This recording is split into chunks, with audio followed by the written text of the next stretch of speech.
Alright, it is a shockingly nice evening here. But I'm trying to do some preventative maintenance. Well, this is not preventative maintenance, but I'm going to do a bunch of preventative maintenance on the Blazer while I'm here. So, I already got the shroud off. That was easy. I'm fine. The more I look, the more I'm finding, super sketchy wiring that is going to have to be addressed at some point.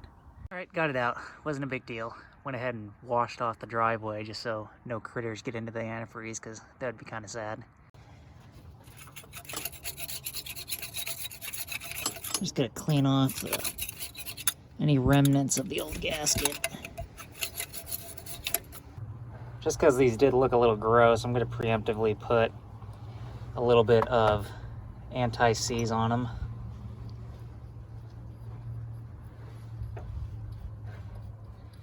Just to hopefully not have a problem in the future. Alright, so if we look at the water pump, where are we at? You can see this side has 4 holes, and so this guy here is the reason that the gasket will have 2 holes on one end. So you gotta make sure and get the gasket oriented the right way. And I'm just gonna put some silicone just around all of it, go all the way around every hole and put that on there, and then we'll get the water pump on. All right, sticking the gaskets to the water pump first. I already put silicone on the other side, or gasket maker on the other side, and stuck it down. I figured this would be a lot easier than trying to, stick a wet gasket to the block. Okay, let's see if we can't get this in here without a whole lot of drama. Oh, I should have just taken you off. GM and their freaking rods. My goodness, how long of a bolt did they need for this?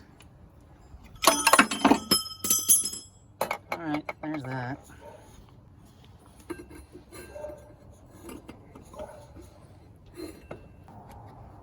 Oh, I knew it.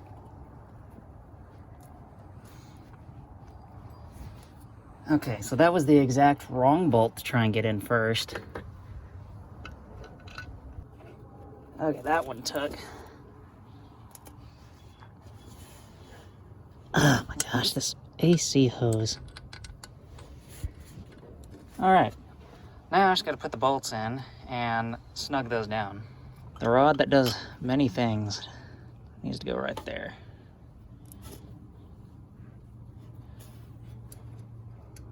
Just kidding, I had the rod end upside down, had to flip it over. Now is also a pretty good opportunity though to inspect all the pulleys, see if anything feels weird. Okay, next thing, I'm gonna move on to the thermostat. Thing to note here, we have 2 grounding wires that we're gonna have to make sure go back on. So I'm gonna go ahead and get that taken off. Golly, man, come on. Oh my gosh. I don't think this has ever been off. I need a cheater pipe or something to get this off. Yep, never gonna happen. All right, let's try this again. Give it up. Don't break. Don't break. Please, I'm begging you. Just, let's talk about this. There's no reason for anybody to get irrational now. Okay? We cool? Oh, we're cool. I would say we got lucky on that one. That definitely had some substantial corrosion going on. Huh. Brand is STC. That might be original. I really don't know. Alright, and we're at a standstill because this part number clearly does not fit.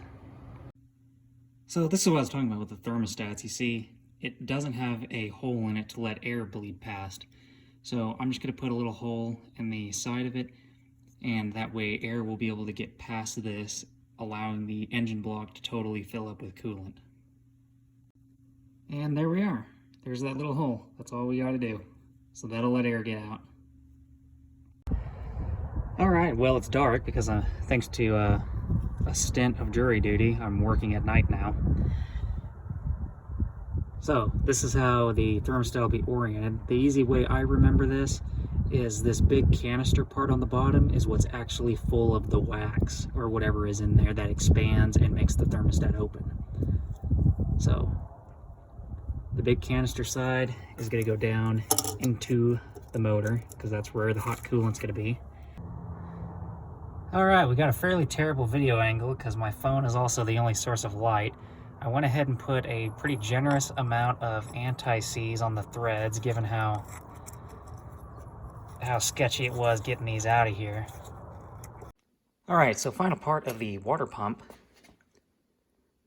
change is it had these studs, and they really weren't in there that tight. I just used a pair of these small vice grips that are small enough to grab the actual stud part and not the threads, and came out with pretty much no effort. Not really a big deal, thankfully. So these get reused in the new water pump. I'm just going to put some Loctite on them and thread them into the new water pump and get them pretty snug. I am almost certain that this is an original heater core hose. I mean, it could be new. I mean, maybe that sticker there will tell me something, but just the feel of this thing, I think that hose is definitely pretty old. And this is the other end of it, and I think it actually blew apart and they cut it and stuck this other piece onto it maybe. Not really sure what's happening there, but have mercy what a pain that is to get out. Hands are filthy. Could not get the quick disconnect to quick disconnect, go figure. Was able to get this bolt out. I mean, I almost just was going to get the Sawzall, just cut the bracket, and then I just unthreaded this from the intake. And what I'm going to do is I'm not going back with this because that's stupid. What I'm going to do is the parts stores have one that screws in there, and you can just slide the hose on it and put a hose clamp on it. That's what this is going to get. All right, so I got this old heater core hose cut open just to kind of illustrate what I was talking about here with it kind of crumbling on the inside. So if I come in here and rub my finger on this, you can see I'm pulling off the interior of the hose just by rubbing my finger on it. So the hose is coming apart, basically. All right, so here's the part I went and picked up, just in the self-help section of pretty much most any parts store. So I can thread this into the intake, slip my hose over it, put a hose clamp on it, and that gets rid of the stupid quick disconnect thing. And this also allows me to not have to have a specialty heater core hose. I can just get a length of heater core hose like what I have here. There was the part number for that. So I got a 3/4 inch one because this is the 3/4 inch side. And then just gonna put a socket over it and thread it down into the intake. And I got some thread tape on there too, just so that it doesn't weep. All right, I'm an absolute fool. This is the part number you need. Why is this acting weird? Anyways, so the other one is for the 3/4 inch hose. And I got, even though I brought the hose up there with me, I got mixed up. The 3/4 inch one is what like I used on the 68 that has a 350 in it, because you have a 3/4 inch hose that comes off of here and goes to the intake, or the heater core, and then the 5/8 one runs down to the water pump or something like that. I don't remember how it goes. Anyways, I needed the 3/4 one for the V8.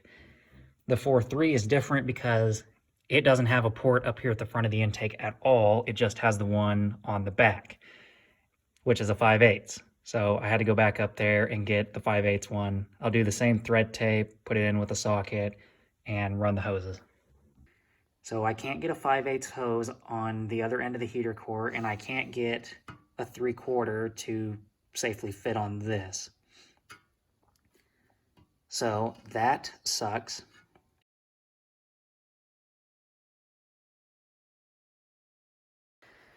So then I got to thinking, and I saw this port here that was plugged up, and I read the instruction for this water pump, or for the water pump that's on there now, and it said that this port was, that's still on, said that this port was a outlet. It specifically said it was a threaded outlet. But the engineer in me immediately doubted that, and I wanted to believe that it could potentially be an inlet.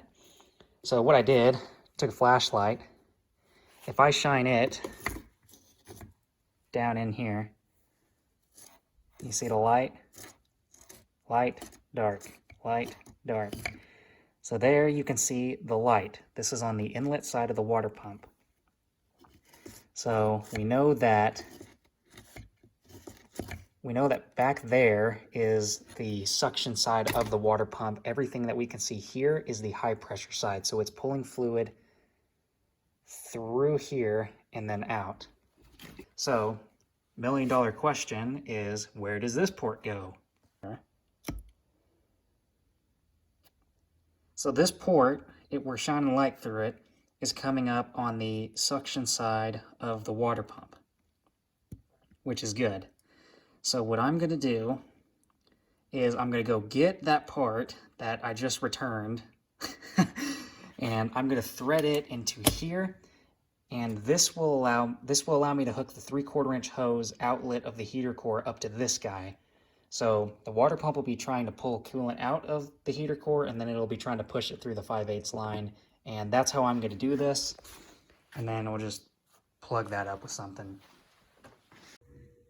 All right, I tell you what, I am just genuinely getting so fed up with aftermarket parts not fitting. I mean, it was kind of a joke, you know, oh, aftermarket parts, but the joke's wearing itself out.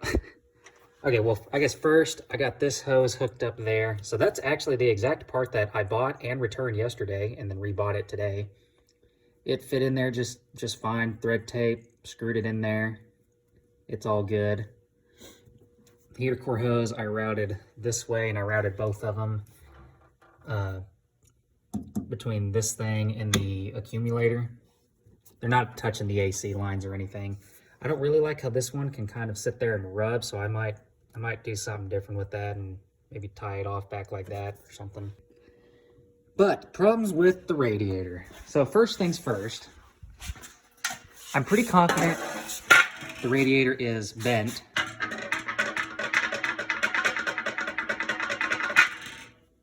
Which is awesome. And then again, we went over that being different than that.